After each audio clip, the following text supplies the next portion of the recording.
para hablar de comunicación digital hoy habría como que remontarse unas 3, 4 generaciones atrás.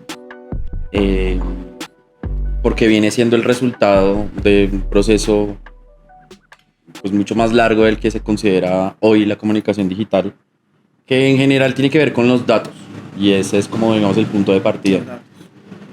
La primera era de la, pues esto ya lo han teorizado muchos, pero la primera era, digamos, reconocible de la comunicación moderna siempre tuvo que ver con el hardware, con el aparato en sí mismo, y eso iba moldeando los procesos de comunicación.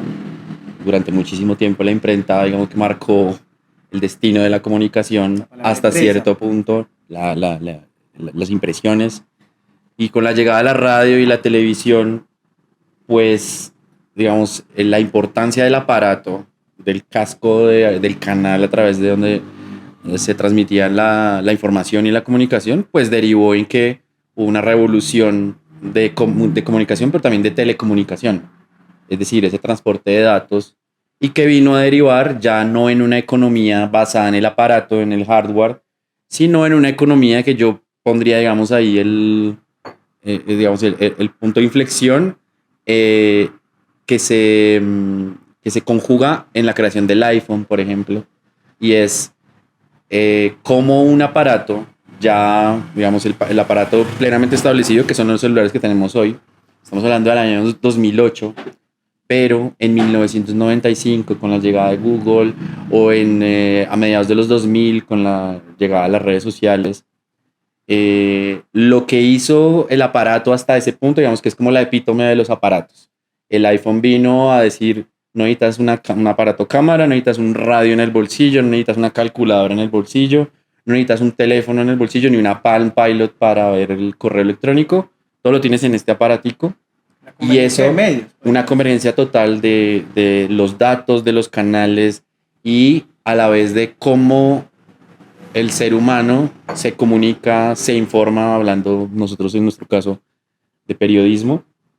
Y lo que vino a hacer el iPhone es volver un poco la información y la comunicación y los datos un commodity, es decir, el acceso y las barreras de entrada para conocer información y para saber eran cada vez más bajas y son cada vez más bajas. Calcule que cuando se lanzó el iPhone, pues nadie tenía iPhone. Y era un lujo. Era un lujo, nadie tenía teléfono inteligente. Ya el solo hecho de que se tocara la pantalla, eso hacía una gran diferencia respecto a quienes tenían que teclear los numerales plásticos. Y esos pequeños cambios que pueden ser tontos en el hardware vinieron a traernos en lo que estamos hoy, que es la economía de la atención, cuando ya uno solo necesita este dedo para informarse, navegar, y cada vez de una manera más rápida, cada vez de una manera más simple, cada vez con mayores niveles de distracción. Y entonces lo que tenemos hoy es que esa revolución de la comunicación digital lo que vino a traer es una economía basada en la atención, en donde todo el mundo tiene que leer ya y enterarse ya, y si te demoras de pronto 5 minutos en la intro de un video, 5 segundos en la intro de un video, ya estás perdiendo tiempo valioso. Y eso lo que vino a traer es justamente que los medios de información y de comunicación y de telecomunicación, que también son muy importantes, pues vinieran a meternos en una especie de frenesí caótico en el que todo es para allá, en el que todo se tiene que masticar lo más que se pueda, poco espacio para la reflexión, para las historias grandes y para lo que llamamos muchas veces los futboleros a veces tocar el pasto, que es qué hay detrás de esa pantalla y de dónde podemos empezar a reflexionar, porque lo que te digo de la información como un commodity es justamente eso, accesible, abundante, excesiva, saturada.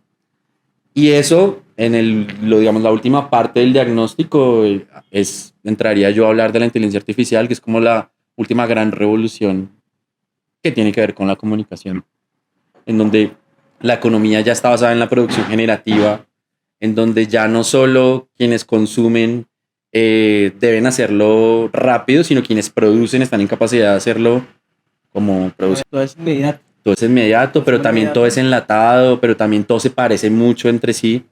Y esa es como la nueva crisis, oportunidad, barra oportunidad, de lo que se nos presenta ahora en la comunicación digital, un poco como para dar un rasgo muy, muy amplio Sí, muy general. de en dónde estamos y dónde creo que estamos entrando. Ya, digamos, el uso de los smartphones y de los computadores y del internet está muchísimo más masificado.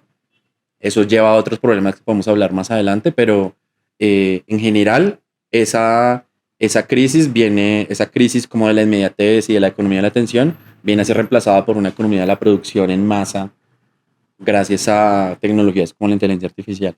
Hay un autor, Lev Manovich, decía que los dispositivos nos moldean a nosotros y me hizo pensar recién lo que estabas diciendo porque se está volviendo inmediata desde la producción de contenido, pero también las formas de pensar y eso lo habilita también un poco, hablaste de la inteligencia artificial. Sí.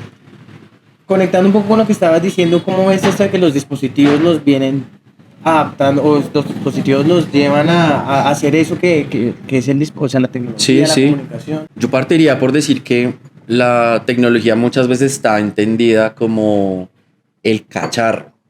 El cacharro tecnológico es como la gran innovación y la nueva gran cosa que se nos viene.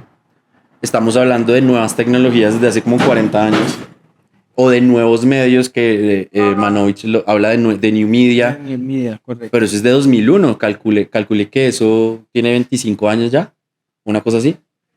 Entonces todo lo que ha cambiado, y si uno se pone a pensar hoy, todos esos procesos que podían tardar años, incluso décadas en darse, hoy se están dando en cuestión de meses, cuestión de días incluso. Hace muy poco OpenAI lanzó su nuevo generador de imágenes y solo con ese cambio tecnológico ya, digamos que ya trazó un patrón para los diseñadores gráficos, trazó un patrón para las ciencias del arte. Es bien complicado, pero si vamos a lo de Manovich, pues lo que tenemos es que antes había un contenido cerrado, exclusivo, la audiencia recibía y digamos que más o menos en eso radicaba como las teorías de el usuario como no prosumidor, como ahora se entiende. Sí.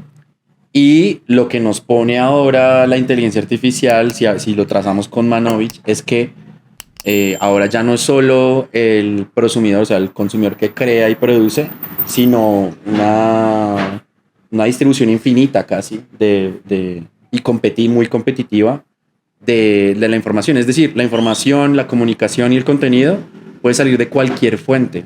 Ya no tienes que ser diseñador para diseñar, ya no tienes que ser comunicador, Claro. ya simplemente tienes que tener una idea en la cabeza y esa idea, si sabes dominar la tecnología, el cacharro, puedes producirla. Y a lo que venía desde el comienzo, hablando de la tecnología, es que los cambios tecnológicos a veces son mínimos, como lo que hablábamos de la tecla plástica versus el touch, pero a veces no se entiende muy bien que el lápiz es una tecnología. O sea, si uno no está en una selva o en una playa desierta o en una isla desierta y uno necesita escribir, uno necesita un papel y un lápiz y eso es tecnología. Hoy a lo que estamos enfrentándonos es a una crisis de que la tecnología ya es capaz de crear, pero los cambios tecnológicos van desde ese nivel tan primario en el ser humano. Me da pie por una pregunta y es, bueno, creo que ya puede estar implícita la respuesta, pero es que ¿qué ventajas nos da la tecnología desde la creación? Hablamos de los consumidores, la creación del contenido, ya sabes manejar las herramientas, entonces, qué sé yo, qué posibilidades nos da todo este avance tecnológico, pero también la comunicación digital en esa medida. Digamos que no me voy a detener tanto a decir qué posibilidades hay alrededor de la capacidad tecnológica que cualquier comunicador tenga a disposición. Lo acabo de decir, o sea, cada vez es más, el acceso a internet es mayor, cada vez el acceso a smartphones es mayor, y ahora con la inteligencia artificial cada vez ese nivel de generación o de prompt generativo es cada vez más accesible al público. A lo que me gustaría, o sea, hacia donde me gustaría reflexionar es sobre qué posibilidades nos da esa tecnología cuando se vuelve accesible a todo el mundo. Entonces, cuando todo el mundo puede hacer un diseño, cuando todo el mundo puede hacer un podcast, no, digamos, no en este caso, aquí somos dos personas de carne y hueso, pero ya sabemos que Notebook o cualquier aplicación de inteligencia artificial avanzada está en capacidad de recibir un guión, crear personajes y crear un podcast, un producto de podcast. No. Cuando todo el mundo puede hacer eso, cuando todos estamos en capacidad de hacer eso, ¿dónde está la diferencia? Y eso es algo que se está hablando, digamos, justo en este momento se está hablando en los grandes foros del futuro del periodismo, de la comunicación. Y es donde vamos a hacer nosotros la diferencia, ya no hablando como el tema este apocalíptico de que nos vamos a quedar sin trabajo, sino porque es valioso que dos personas estén acá sentadas en un lugar físico hablando y eso no está recreado a través ni mediado a través de un intermediario tecnológico, sino son dos personas compartiendo pensamientos. Creo que es ahí a donde deberían ir las bases. En el periodismo está, digamos que ya está bastante claro que el gran diferencial de la inteligencia artificial es la reportería en terreno, por ejemplo. O lo que hablábamos de tocar el pasto, por ejemplo. De no anquilosarnos en lo poderosa que puede ser la herramienta tecnológica, sino en firmar lo que estamos escribiendo, por ejemplo. Ponerle nombre, ponerle rostro, ponerle voz y caras reales a los productos comunicativos. Creo que ahí es donde está el gran aprovechamiento, porque vuelve a pasar lo mismo que pasó con el iPhone, y vuelvo al ejemplo del iPhone. En ese momento, navegar por internet se volvió en un estándar del scroll. ¿Qué puede ser lo nuevo que trae la inteligencia artificial y pues cuántas posibilidades puede traer esto? No son tecnologías equiparables, por supuesto. Esto ya estábamos hablando de generación de contenido que no existía, digamos, pero está basado en la creación humana. Y ahí es donde yo digo, se tiende mucho a creer que la inteligencia artificial es por allá un chip que se reprodujo por sí solo y que germinó y que por sí solo es un robot y que nos va... No, pues no es un futuro tan distópico. De todas formas, estamos en una época en la que la gran mayoría de la inteligencia artificial o de este tipo de tecnologías está mediada por el ser humano, por la idea humana o el contacto humano. Y muchas veces a todos nos va a pasar y nos ha pasado que la inteligencia artificial no llega a los niveles de expectativas que uno tiene. Y a veces uno tiene que hacer las cosas por sí mismo. Y creo que ahí es donde las audiencias van a empezar a valorar eso. Que haya gente de carne y hueso detrás de lo que se dice, de lo que se habla. La prosa de la inteligencia artificial ya está bastante reconocible. Eso iba a decir, está desde una pieza gráfica hasta un discurso o una nota que uno puede escribir, ¿no? Ya muy fácilmente puede distinguir la producción humana a la producción de inteligencia artificial, y yo creo que es ahí donde podemos sacarle el jugo, pues como comunicadores, gestores culturales y demás. Pero me gustaría escuchar eso, cómo podemos, digamos, sacarle, o como gestor, un artista, acá en este lugar que estamos acá en la Casa Jauría, aprovechar esa inteligencia artificial de esa manera positiva y que permita potenciar nuestro trabajo. Pues lo primero es que esto es para digamos, es para el sector cultural, pero también para para todos los escenarios en general que estén mediados por el contenido y la comunicación, que yo diría que son casi que cualquier escenario, cualquier estadio pues de la sociedad. Reduce las barreras de entrada. Es decir, muchas veces si quiero publicar un panfleto, un fanzine, un manifiesto, o si quiero crear un evento o enviar un flyer, muchas veces la barrera de entrada estaba mediada porque necesito conseguir un diseñador. Y es tan cruel como suena de decir, ya no tengo que buscar al diseñador, pero eso sí le da la oportunidad a actores de la cultura que no tienen ese acceso al mundo del diseño, por ejemplo, al mundo de la edición, por ejemplo, de video, de foto, al mundo de la investigación, de la optimización de la investigación. Muchos de los procesos culturales o de las piezas culturales que están basadas en investigación pueden ayudarse de la inteligencia artificial para optimizar el procesamiento de datos, por ejemplo. Muchos emprendimientos que no tienen los recursos para contratar un contador o no tienen los recursos para gestionar una empresa informativa o una empresa cultural, pueden apoyarse en la inteligencia artificial con todo lo doloroso que pueda hacer reemplazar a un ser humano contable o a un diseñador gráfico, pero ya traspasando, digamos, ese conflicto de qué se pierde y qué se gana y quién pierde y quién gana en esa ecuación, las barreras de entrada bajan muchísimo para los actores culturales.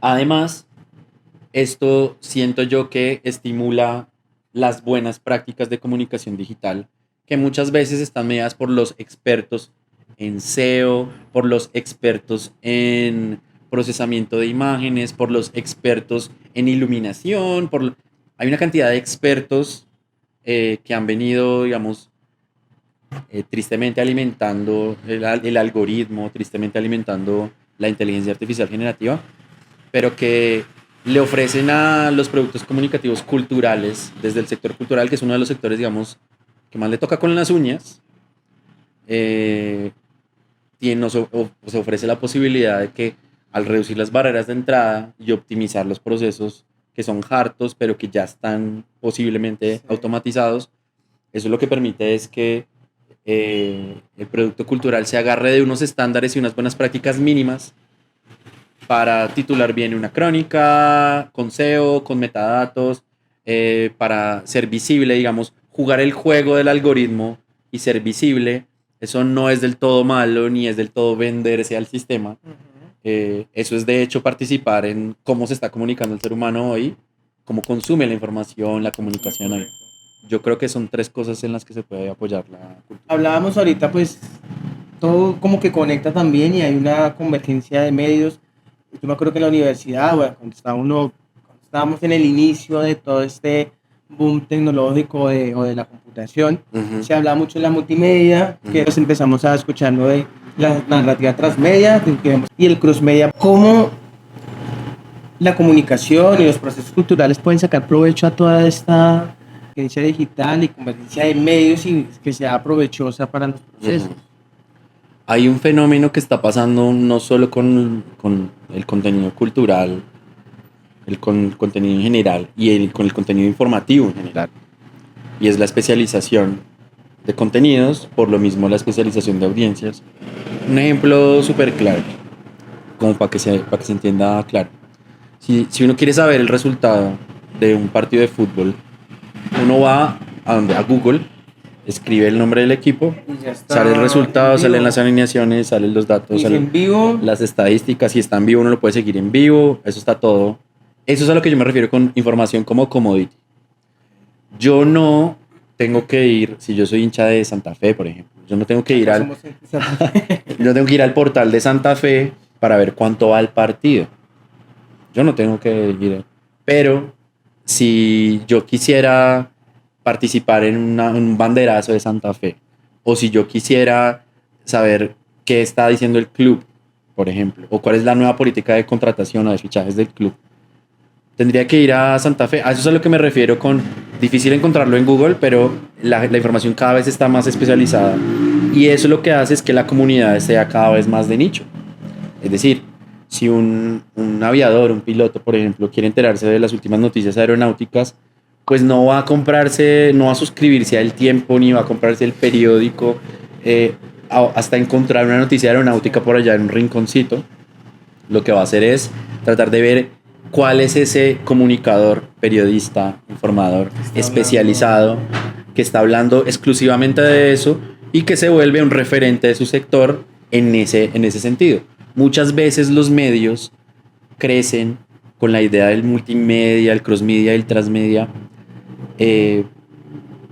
sin haber hecho una suficiente evaluación de sus audiencias, de qué es lo que buscan sus audiencias y cuáles son sus audiencias realmente, cuáles son las expectativas de sus audiencias, quiénes son, dónde comen, qué hacen, qué les gusta, qué música escuchan. Eso está bien estudiado y es una especie de... Eso se llama Consumer Journey como en los términos publicitarios, de saber qué es lo que hace la persona que lee su periódico o que ve su noticiero. Eso está bastante estudiado, pero como cada vez es más reducido el margen de maniobra sobre si yo quiero ver la noticia de Santa Fe, pues me voy a Google, el marcador, me voy a Google. O un medio especializado. O al medio especializado si quiero el análisis del partido, ¿vale? No lo va a encontrar en Google, pero me lo sirve de esa manera. Claro. Entonces, si yo tengo un medio cultural y si es un medio cultural, entonces ¿de qué localidad de Bogotá, por ejemplo? Muchas veces queremos cubrir Abarcar todo Bogotá. todo Bogotá, incluso todo Colombia, incluso toda la región, incluso todo el mundo muchas veces. Me pasó con Tribuna Cultural comenzando. No es una cosa que sea, digamos, castigable o lo que sea, pero sí es un gran inicio, o sea, sí es un gran punto de partida. eh, digamos, por defecto, todos los comunicadores y todos los medios están para que tengan más audiencias, más audiencia, ¿no? No para que tengan menos audiencia. Sí. Pero muchas veces se hace el trabajo al revés de ir por lo grande, un poco como pescar con dinamita, a ver a quién le gusta esto. Voy a lanzar esto a ver a quién le gusta esto. Sí, Y no se hace el trabajo al contrario, que me parece que es lo más recomendable, y es primero conocer a quién es que yo quiero hablar. Yo quiero hablarle a la gente que le gusta el punk en la localidad de Kennedy. Ah, bueno, entonces tengo que ir a hablar con los RUC a ver qué es lo que les gusta a esos manes. Y tengo que hablar con los manes de los bares a ver qué es lo que les gusta. Y sobre eso empezar a crear una comunidad, que ahí es donde todo esto aterriza en el tema de transmedia o crossmedia, o que al final a la larga yo lo llamaría grassmedia, que es toque pasto, mijo, o sea, que es salga a la calle, y eso es lo más valorable, y aquí ya en periodismo cultural, me parece que eso es lo más valorable de los medios culturales, de los que conozco en Bogotá, muchos de ellos, pero del espíritu de los proyectos culturales, y es que no es un portal ahí que actualiza una vez al día, están en la calle, conocen a su comunidad, conocen a la gente, hacen eventos, crean bares, crean marcas de trago, hacen galerías de fotografía, imprimen, hacen banderazos, salen a marchar, se juntan en una comunidad en la que de verdad entienden qué es lo que les interesa. Y eso no es solo como por el espíritu de voy a atender a una comunidad. Eso tiene implicaciones comerciales y de sostenibilidad grandes. Porque cuando usted va a un anunciante, usted no va y le dice, no, es que a mí me leen 25,000 personas al mes. Usted le dice, a mí me leen y tengo una comunidad de punquetos de Kennedy de 18 a 34 años que tienen estos hijos que van a comer a estos lugares. Ese anunciante tiene una segmentación muy específica, y el valor que le va a dar a usted de entregarle su audiencia a un anunciante o a un proyecto cultural es lo que va a hacer rentable, o va a ser mucho más rentable que si usted vende métricas digitales por sí solas, que por sí solas no dicen mucho, ¿no? Claro. En esa medida, bueno, y todo lo que también pasa con los medios y las redes sociales, podríamos hablar de que hay una crisis en la comunicación digital, en los medios. Yo es que no hay una crisis de la comunicación, esto se ha dicho mucho, yo solo lo voy a volver a traer. No hay una crisis de la comunicación ni una crisis del periodismo, sino una crisis de la industria, del modelo de negocio. Sí. Que siempre ha sido muy difícil también, ¿no? Claro, estamos en un momento en el que todavía no se termina de ir, estamos como raspando todavía la olla de la publicidad digital tradicional, por llamarlo de alguna forma. Y los medios impresos están muriendo muy, muy lentamente, pero todavía hay muchos y todavía no mueren del todo. Y está como que todo el mundo está esperando la gran nueva cosa, que es lo que va a pasar. Y por eso hay soluciones que aparecen como hechas a la medida, ¿no?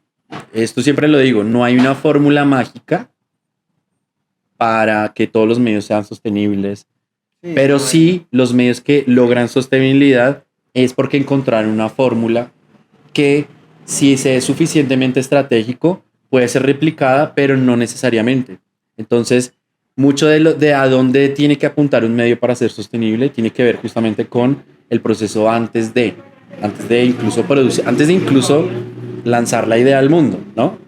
Entonces, en esa crisis de la industria de los medios, un paso importante es no concentrarse en lo primero que a uno se le viene como reflejo a la hora de voy a crear un medio, entonces qué voy a escribir, y entonces dónde voy a anunciar, y entonces y cuáles van a ser mis historias, y entonces cada cuánto publico, y entonces si uso WordPress o uso Drupal o sí, para el sitio web. Eso.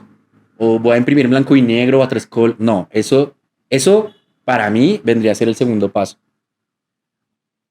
Esto va a sonar muy simple, pero en medio de una crisis como esta, lo más estratégico debería ser, en lugar de producir o de comunicar o de lanzar, es sentarse y quedarse quieto a escuchar y observar. Prestar atención en que eso es escuchar y observar, va a darle a los medios, a los emprendedores, a los líderes, una solución mucho más estratégica que si salen a ver qué pasa. No estoy hablando de que hasta que sea perfecto se lance. Sí, hay que hacerlo igual. Un producto mínimo viable es como lo más recomendable, pero que ese producto mínimo viable tenga unos márgenes bien trazados en donde uno sepa a qué le está apuntando y por el camino se va ajustando, pero como consejo es lo primero en lugar de hablar y producir sería sentarse a escuchar, observar dónde están los vacíos informativos, dónde están las comunidades desatendidas, dónde están los silencios, los llamados silencios informativos, ¿no? Sí. Hay una palabra o concepto que se viene trabajando hace mucho y es el engagement. Ajá. Y bueno, todo conecta claramente de lo que venimos hablando.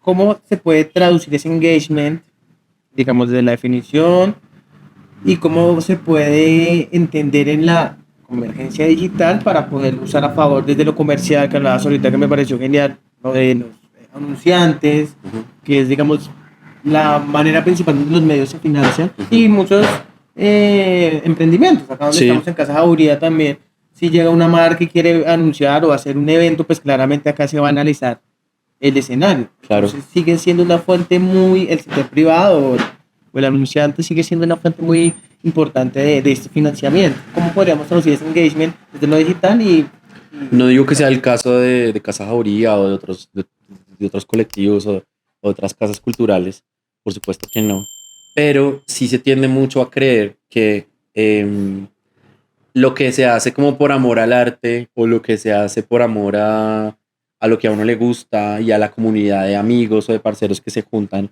para hacer colectivos de comunicación o iniciativas culturales, que eso va muy como por vamos a ver qué pasa y todos los días es una gran lucha y todo eso. Eso es normal porque el presupuesto en la cultura y los productos culturales generalmente viven esas realidades, todo bien. Pero muchas veces se subestima que es importante tener un administrador, que es importante tener esas vainas que como ponerse la corbata a veces, que están, digamos, tan fregado en ciertos entornos culturales.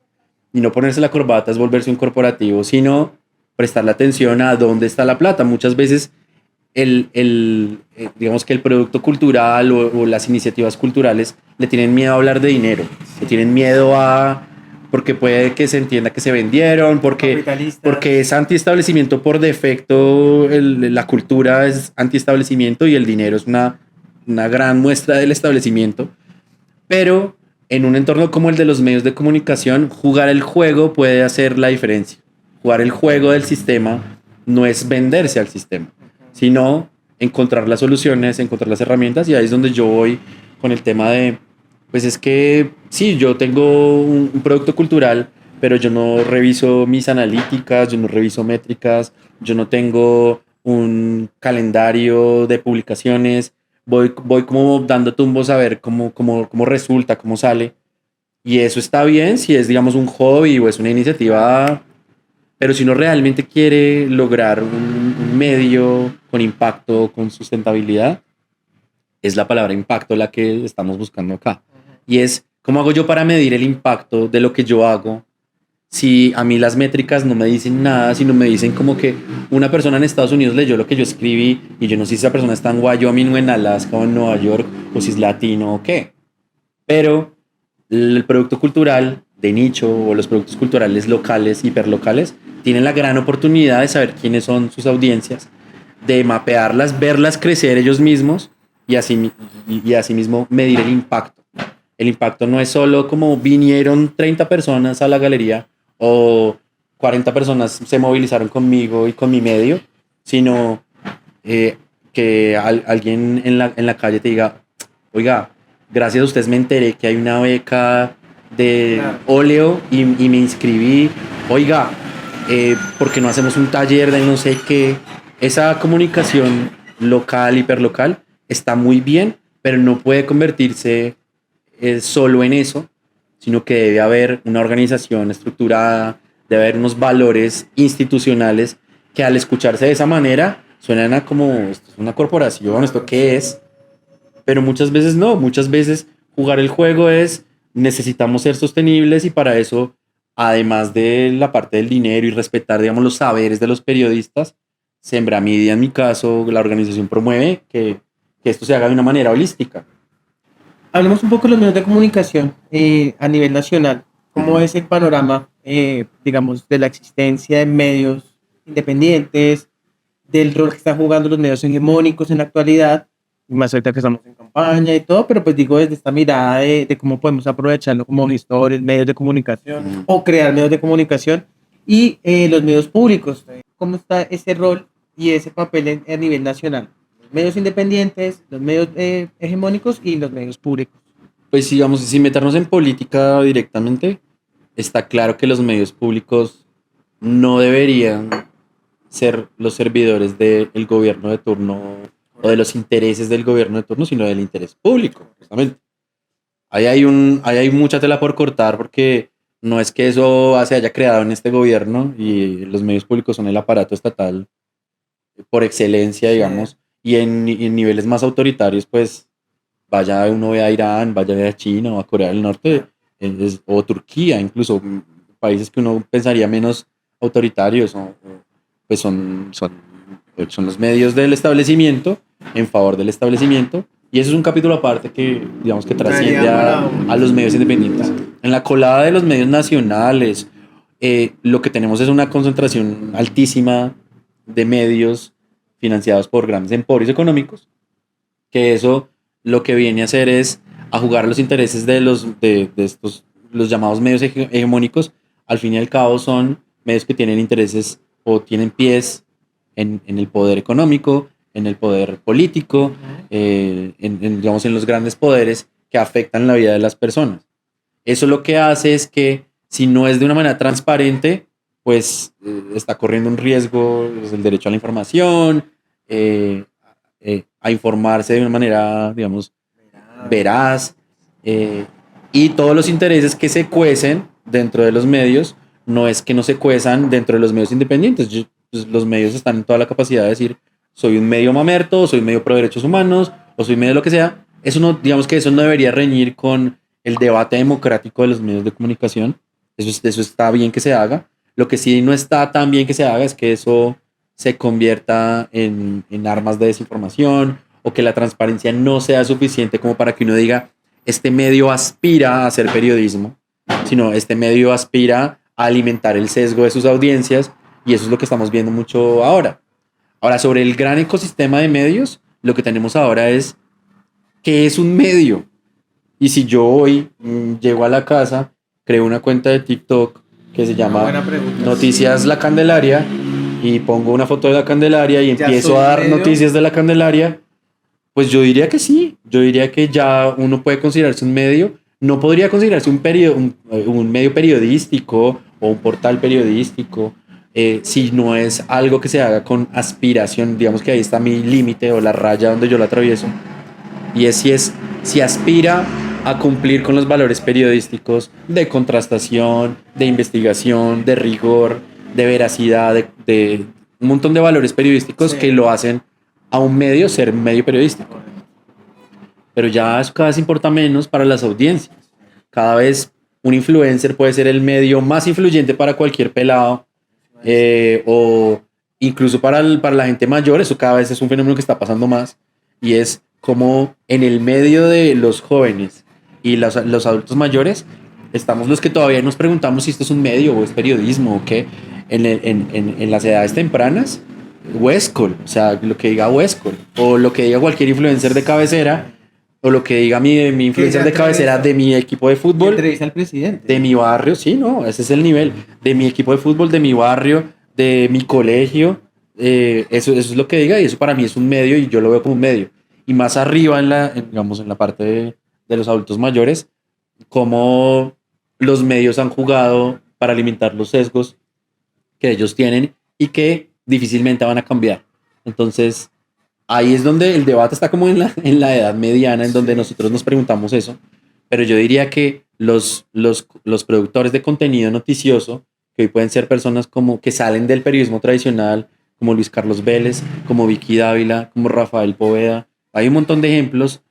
Alguna vez lo hizo Juan Diego Alvira. Salen de los grandes medios o del aparato mediático para crear su propio medio porque ya se consideran en sí mismos medios. Yo estoy de acuerdo con que eso se considere ser un medio, pero la línea se traza con si de verdad son medios periodísticos o no. Y ahí es donde entran los valores del periodismo, a jugar. Y digamos ya organizacionales, como medio como tal, lo que estabas diciendo. Claro. Podríamos decir, o hay una cifra de pronto, a mí es algo que me ha rayado siempre la cabeza, o la lectura que yo hago también desde mi experiencia. Hay escasez de medios independientes o comunitarios a nivel Colombia desde su densidad territorial, por ejemplo. Siempre, siempre. Siempre va a haber zonas silenciadas. Es un estudio de la Flip que ya no es tan reciente, pero todavía es vigente. Es de las zonas silenciadas en Colombia. Y es como un medio independiente en el Caquetá, o en Tumaco, o en Bichada, o en Puerto Carreño, o en la costa Caribe, en Galapa, como un medio independiente puede crearse sin caer en la dependencia de la alcaldía local, sin caer en la dependencia de el gamonal del territorio, sin tocar intereses oscuros que son peligrosos para ejercer el periodismo. Siempre va a haber menos medios independientes de los que se necesitan. Esa es como la gran conclusión sobre eso. Siempre va a necesitarse más medios independientes. Y yo no hablaría de escasez. Colombia es el ecosistema, al menos en lo que tenemos mapeado en Sembra Media, es el país con más medios independientes digitales, nativos digitales en el continente americano. En el continente americano restando Estados Unidos. Entonces, por muchos que haya, no se traduce tampoco en que el impacto sea necesariamente real o necesariamente grande, por justamente todos esos intereses. Y Colombia pues es un sancocho de regiones, geografías, que hace todo más difícil, pero a la vez siento yo que a alguien en Florencia, Caquetá, pues que lea el florenciano en digital, le va a servir más, va a ser más útil el periodismo de soluciones que intente, o las soluciones que busque, que encuentre allí, la información útil, que alguien en Florencia Caquetá viendo por allá el Tiempo o el New York Times. Eso no es el ideal. Por eso ahí se necesitan medios en todas partes del mundo, en todos los rincones.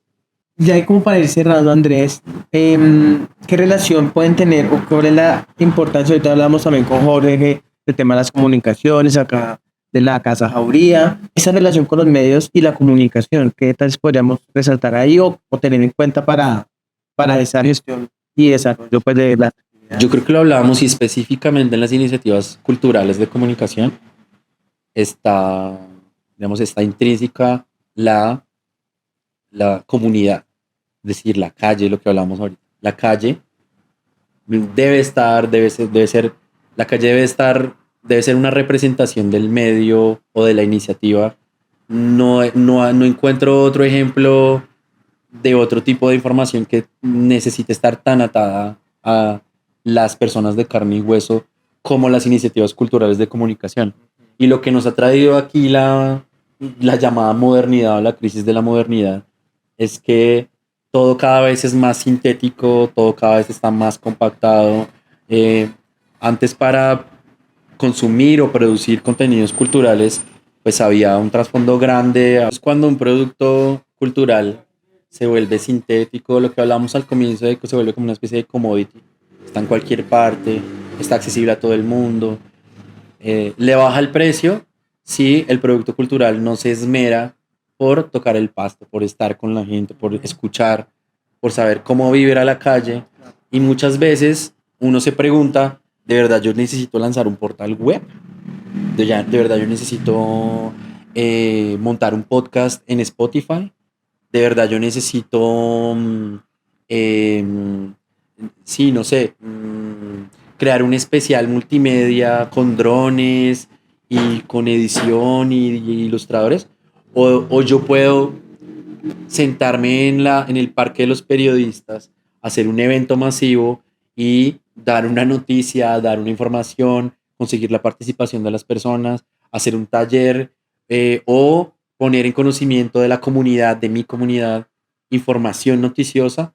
Eso es algo a lo que yo, digamos, instaría a los productos culturales de comunicación y a los medios periodísticos que tienen que ver con la cultura es no perder el contacto con la gente y es lo que hablábamos de lo de las frutas estas, ¿no? Entonces, antes para yo hacer una gran crónica o algo muy delicioso de ver o de hacer, hoy puede que ese mismo tema lo estén tratando 10 medios y me lo venden como salchichas, como cualquier cosa que yo puedo comerme en 5 segundos y ya, y digerirlo. Eso genera, para seguir con la metáfora, eso es una indigestión informativa. ¿Qué esperaría uno de los medios culturales? Pues que cojan esa fruta y hagan una buena disección, encuentren dónde está la pulpa, dónde están las semillas, dónde está el afrecho y hagan y entreguen una información consolidada, pertinaz, pertinente, pues, y que tengan en cuenta que quienes los escuchan o quienes los leen o quienes los ven son personas de carne y hueso que no solo están recibiendo información, y ahí sí nos vamos otra vez a Manovich, no son audiencias pasivas. La gente tiene muchas cosas por decir. Sí. Y muchas veces la mejor retroalimentación no se da por el comentario que te hicieron en Facebook o por el retweet que te dio no sé qué referente cultural o porque el ministerio te dio una beca. Muchas veces la mejor retroalimentación, la mejor recompensa es entender qué está queriendo la comunidad, qué está pidiendo la comunidad, dónde están esas historias tal vez desconocidas, pero dónde está la nuez de verdad, cuál es el trabajo que estamos haciendo, ¿no? Sí. Y ya para finalizar, Andrés, interesante todo y me van surgiendo preguntas y preguntas. Porque es que fresco. Hemos caminado este camino durante años y algo curioso que hemos o que he visto en este proyecto de este podcast y esta caja de herramientas es que pensamos que todo es con las uñas y siempre estás imaginario y un poco la idea también es como cambiarlo, evolucionarlo y más allá de que siempre ha sido así, pues que no nos toque tan así en los sectores culturales y en los medios de comunicación, claro, que también están ahí siempre como de la mano. ¿Qué detalles, que creo que ya lo he dicho ahí por los laditos, podríamos tener en cuenta para formalizar, para incentivar, para promocionar la creación de medios, pero también que los medios y el sector cultural también se motive para hacer como estas dinámicas, aportándole a los cambios sociales, a la comunicación, sí. Porque mucha gente dice, no, es que es muy difícil, lo estamos acá hablando, pero vale la pena. Entonces, ya desde esta mirada que tienes, ¿qué podríamos decir a ella? Pues lo primero que diría es que es cero difícil crear un medio. Lo acabamos de hablar. Cero difícil crear un medio. Tal vez a lo que se refieren con crear un medio es, de lo difícil que es crear un medio, es crear un medio de referencia que tenga tantas visitas únicas, que sea lo que todo el mundo habla y que eso mensualmente me da para vivir y para sostener a unos periodistas o para hacer mi proyecto de comunicación. Pero digamos, el hecho de crear el medio está servido para cualquiera. Yo creo que debería insistir en la importancia de la formalización de estas iniciativas. En cuando uno se junta con otros emprendedores o con otros parceros que tienen los mismos intereses, saber en qué momento, bueno, esto va a dejar de ser un hobby, vamos a vivir de esto, quién le va a meter más la ficha, todo eso, la parte de gestión y formalización, que vamos a crear una sociedad anónima o vamos a crear una organización sin ánimo de lucro, una fundación, todo eso por corporativo que parezca y por formal que suene, para los medios culturales que son un poco antipáticos con esta filosofía de no, esto es por amor al arte y vamos a darle, eso está muy bien, pero a la hora de crear contenidos y productos de impacto, está muy bien que si eso es lo que se quiere y no un hobby, se empiece por la formalización. Otra cosa que yo agregaría es, vamos a dejar de volver solemnes los medios de comunicación, en la cultura. ¿Sí?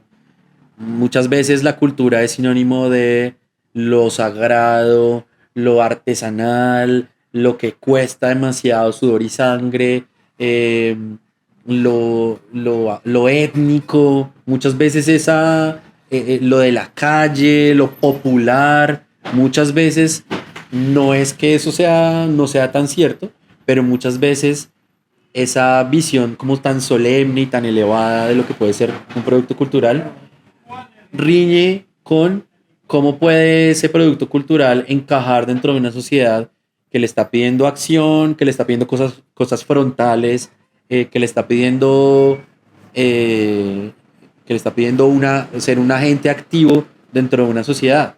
No simplemente sentarnos nosotros a filosofar sobre lo que nos interesa y nos gusta. Y muchas veces se entiende que la cultura es solo eso, solo lo, solo lo sagrado, o solo em, sí, como Lo originario, lo autóctono de los originario, lados. lo autóctono, y entonces volvemos los productos culturales como si fueran artesanías que están hechas o fabricadas simplemente para ser apreciadas, y no para ser compradas, o no para ser comercializadas, o para entrar dentro de una dinámica de rendimientos que alimentan la iniciativa o el impacto cultural que uno quiere. Si yo voy a lanzar un fanzine sobre skate porque quiero que no sé qué skater se haga reconocido y él mantiene severa historia, eso no necesariamente, para hacer eso no necesariamente necesito el fanzine y chao, y nos vemos. Los productos culturales, así sean de la cultura popular, se entiende como que la cultura popular a veces tiene que ser sucia, o tiene que ser fácil, o no puede ser sofisticada, o no puede ser, o que la cultura popular tiene que ser kitsch, o tiene que ser fea, o tiene que tener ciertos ingredientes como para que agrade al extranjero. Ese tipo de filosofía es muy enemiga de la autenticidad de las piezas, de la autenticidad de los productos culturales, y ahí es donde yo digo, la respuesta no es lo que dijo Andrés acá, la respuesta es qué es lo que está hablando, de lo que está hablando su comunidad, cuál es la estética que le gusta a esos skaters, cuál es la estética que le gusta a esas madres que hacen danzas en Patio Bonito. No es necesariamente un estándar, no es crear el estándar, pero ¿qué es lo que quiere decir Kennedy? ¿Qué es lo que quiere decir Suba? ¿Qué es lo que quiere decir Cedritos? Muchas veces se entiende que lo cultural y lo gomelo, o lo cultural y la clase social alta, como que no, como que riñe, como que no hay cultura allá, no hay nada que explorar allá, como que eso es por allá un mundo donde todo el mundo la tiene fácil. Puede que no, puede que no, puede que haya un montón de cultura perdida que se esté perdiendo por ese tipo de sesgos, y esa será mi invitación. La cultura puede estar ahí aflorando en cualquier Todo, al lado, final lo que nos define como seres y, humanos. y puede estar en cualquier lado, no necesariamente ahí. Entonces, no es que una sea la fórmula correcta o no, pero si yo voy a sacar mi periódico popular en Cedritos o en Los Rosales, pues eso no tendría nada de malo si le estoy hablando a una audiencia que me está pidiendo y le estoy sirviendo, pues que tengo un servicio público que impacta a la comunidad, que a la larga esa es la razón de ser de la creación de cualquier medio, entendido como los medios de los que nos estamos refiriendo. Andrés, muchísimas gracias por tu tiempo. Gracias, gracias a ustedes.